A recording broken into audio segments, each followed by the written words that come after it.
প্রথম রাকাতেই যদি তিনি সূরাতুন নাস পড়ে ফেলেন তাহলে দ্বিতীয় রাকাতে কি করবেন?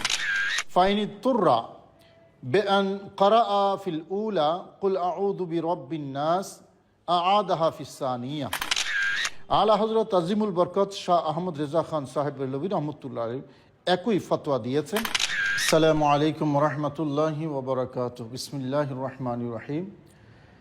সম্মানিত দর্শক, আরেকটি প্রশ্ন।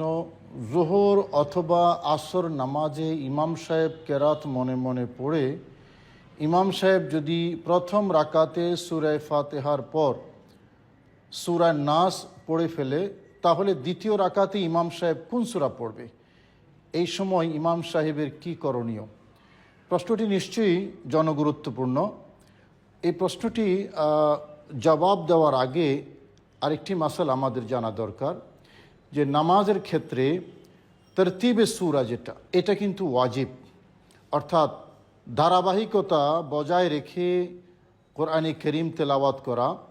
যেমন সূরা আলম তারা পড়ার পরে সূরা লিইলাফ অথবা তার নিচের সূরা আর আইতাল্লাদি অথবা তার নিচে ইন্না আতওয়াইনা, এই ধারাবাহিকতা বজায় রেখে কেরাত পড়া এটা কিন্তু ওয়াজিব। এবং ধারাবাহিকতার বিপরীত করা এটা মাকরুহে তাহরিমি। এটা হলো একটা মাসালা। দ্বিতীয় মাসালা হলো নামাজের মধ্যে একাধিক রাকাতে একটা সূরাকে তাকরার করা, বারবার পড়া। এটা ফরজ নামাজ যদি হয় তাহলে মাকরুহে তানজিহি, আর ফরজ নামাজ না হয়ে যদি নফল বা সুন্নত হয় তাহলে মাকরুহে তানজিহি হবে না।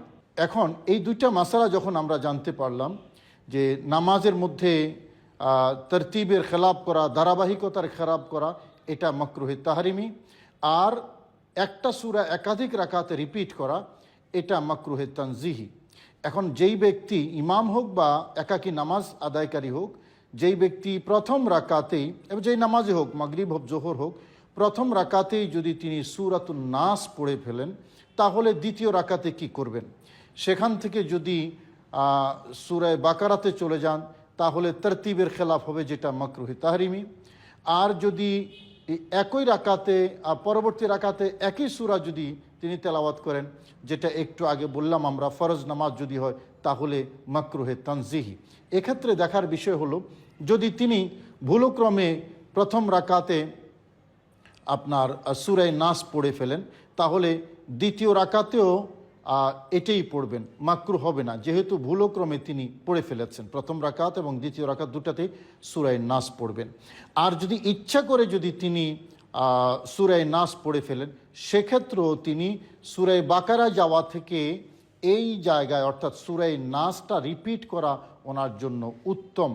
আমরা ফতোয়া শামির যেই টেক্সটটা আছে সেই টেক্সটটা আমরা একটু পড়ে শোনাই। ফাইনি তুররা বেআন ক্বারাআ ফিল উলা কুল আউযু বিরাব্বিন নাস আ'আদাহা ফিস সানিয়া। যদি তিনি প্রথম রাকাতে ভুলক্রমে বাধ্য হয়ে প্রথম রাকাতে সূরাতুন নাস পড়ে ফেলেন তাহলে দ্বিতীয় রাকাতেও সূরা নাস তিনি রিপিট করবেন। এটা খতমে কোরআনের ধারাবাহিকতায় যদি না হয়, আর যদি কেউ খতমে কোরআনে যদি পড়েন, অর্থাৎ কোরআন খতম করে তিনি সর্বশেষ প্রথম রাকাতে সূরা নাস পড়লেন, দ্বিতীয় রাকাতে গিয়ে সূরা বাকারা পড়লে তাহলে কোনো সমস্যা নেই।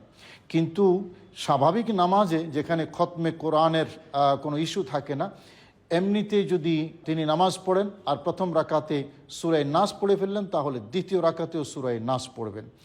আলা হযরত আজিমুল বরকত শাহ আহমদ রেজা খান সাহেব বেরলভী রহমতুল্লাহ আলাইহি একই ফতোয়া দিয়েছেন। তাকরার সূরা অর্থাৎ একটা সূরা একাধিক রাকাতে রিপিট করা, বারবার পড়া নিয়ে প্রশ্ন করা হলে তিনি যেই জবাব দিয়েছেন সেই জবাবটা হলো এই, বেগাইর জরুরত ফরাइज में मकरूह तंज़ीही है, बस पहली रकात में सूरतुन नास आमदन नहीं पढ़नी चाहिए ताकि तकरार की ज़रूरत न पड़ जाए। अगर सहवन या आमदन पढ़ चुका तो अब दूसरी रकात में भी वही सूरत यानी सूरतुन नास दोबारा पढ़े, क्योंकि तरतीब बदल कर पढ़ना तकरार से भी सख्त है।